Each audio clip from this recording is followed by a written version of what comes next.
Welcome to Trump Wire, your trusted source for breaking headlines, global insights, and sharp analysis from around the world. If you're new here, don't forget to hit that subscribe button and turn on notifications so you never miss an update. The Polish-Russian border is not just a line on a map, it's a front line, a place where history and geopolitics collide in real time. Here, the tension between two worlds is palpable, and the stakes are higher than ever. This border marks the edge of a new standoff between East and West, a modern echo of Cold War rivalries that once divided the continent. Day and night, Polish soldiers patrol a reinforced fence, their vigilance a constant reminder of the fragile peace that hangs in the balance. Just across the divide, Russian military power looms, columns of tanks and armored vehicles stationed within striking distance, a show of force that keeps the region on edge. In nearby Polish towns, life has changed. Residents have adapted to the rumble of military convoys and the roar of fighter jets overhead, their routines shaped by the ever-present shadow of conflict. The presence of American soldiers is now a daily reality, underscoring the global significance of this border. Their patrols and interactions with locals highlight the high geopolitical stakes at play. The ongoing war in Ukraine has shattered old assumptions about European security, sending shockwaves through neighboring countries and forcing a re-evaluation of what peace and stability mean in this region. In response, NATO has reinforced its eastern flank, deploying more troops and equipment to reassure allies and deter any potential aggression. Military convoys now move steadily toward Russia's borders, and soldiers unload equipment in the border region, preparing for any scenario that might unfold. For local residents, the military buildup is both defensive and provocative, a daily reminder of the uncertainty that defines their lives. The region stands as a stark illustration of renewed great power competition, where NATO and Russia face off in a tense and unpredictable standoff. People here live on the edge, their faces marked by concern and anxiety. They hope for de-escalation and a return to normalcy, but they also prepare for the worst, stockpiling supplies, participating in drills, and bracing themselves for a future that remains uncertain. Kaliningrad, a Russian exclave on the Baltic Sea, stands as a unique and strategic outpost, separated from mainland Russia by hundreds of kilometers of foreign territory. This small but significant region is often described as Russia's westernmost stronghold, a place where East meets West in a dramatic fashion. Bordered entirely by NATO members Poland and Lithuania, Kaliningrad is both a prized asset and a potential vulnerability for the Kremlin. Its location gives Russia a foothold deep within the European Union, but also leaves it exposed and isolated, surrounded by countries that are often wary of Moscow's intentions. The region's history is complex and layered. Once the proud German city of Königsberg, it was a center of culture and commerce before World War II. After the war, it was annexed by the Soviet Union, renamed Kaliningrad, and transformed into a symbol of Soviet power on the Baltic coast. Today, Kaliningrad is home to Russia's powerful Baltic fleet, as well as a host of advanced military systems. The region is heavily fortified, with warships patrolling its harbors and missile launchers on display during military parades, underscoring its role as a military bastion. Iskander ballistic missiles and S-400 air defense systems are stationed here, making Kaliningrad one of the most militarized areas in Europe. These weapons can reach deep into neighboring countries, serving as both a deterrent and a warning to NATO. Nearly 1 million Russians call Kaliningrad home. They live in a city with European architecture and Russian identity, surrounded by the EU.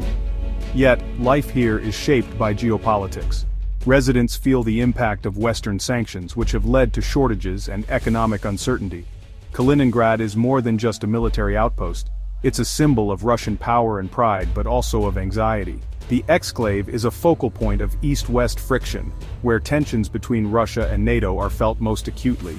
Its isolation is not just geographic, but also political and economic. For many residents, the presence of border fences, military patrols, and constant reminders of international tension are part of daily life. The exclave's strategic importance is heightened by its military capabilities, making it a key player in any potential conflict between Russia and the West. Kaliningrad serves as a constant reminder of Russia's reach into Europe and the ongoing power struggle that defines the region's security landscape. In the heart of Europe, Kaliningrad's role is both a source of strength for Russia and a flashpoint for tension, shaping the future of East-West relations. Kaliningrad is a critical strategic outpost for Russia, projecting power into Europe. Its missiles threaten key NATO bases and capitals, acting as a deterrent. In conflict, it would disrupt NATO's movement, akin to an unsinkable aircraft carrier. NATO sees it as a significant threat, creating an anti-access/area denial bubble. The Suwalki Gap is a vulnerable land route that could isolate Baltic states. The exclave's importance has grown since Russia's invasion of Ukraine. NATO has shifted to a forward defense posture focusing on Kaliningrad. The region is a high-stakes chessboard with each side signaling strength. Kaliningrad remains a flashpoint in European security. The US has significantly increased its military presence around Kaliningrad, a Russian exclave wedged between Poland and Lithuania, reinforcing NATO's eastern defenses and sending a clear message of deterrence to Moscow. Nearly 10,000 US soldiers are now stationed in Poland, conducting regular training exercises and joint maneuvers with Polish forces just miles from the Kaliningrad border. Their presence is not only a show of strength, but also a reassurance to NATO allies in the region. Advanced military hardware, including Abrams tanks, Patriot missile systems, and other cutting-edge equipment, bolster NATO's capabilities. These assets are designed to counter a range of threats, from conventional ground assaults to aerial attacks, making the alliance more resilient. President Trump, during his tenure, hinted at sending even more troops to the region, a move that was enthusiastically welcomed by Warsaw, eager for greater security guarantees, but viewed as highly provocative by Moscow, which sees NATO's expansion as a direct challenge. In Lithuania, about 1,000 US soldiers are embedded within a multinational NATO battle group. Their mission is to strengthen the alliance's eastern flank and to demonstrate unity in the face of potential aggression. Their presence is especially critical in securing the Suwalki Gap, a narrow corridor that connects Poland to the Baltic states. This area is considered one of NATO's most vulnerable points, and its defense is vital to preventing the isolation of the Baltics from the rest of Europe. This forward deployment marks a dramatic shift from the post-Cold War era, when NATO forces were reduced and the focus was on partnership with Russia. Now, the alliance is once again building up its presence in Eastern Europe. The strategy has evolved from deterrence by reinforcement, where troops would be sent in after a crisis began, to deterrence by denial, which means having enough forces in place to prevent an attack from succeeding in the first place. It's a costly strategy, requiring significant investment in troops, equipment, and infrastructure.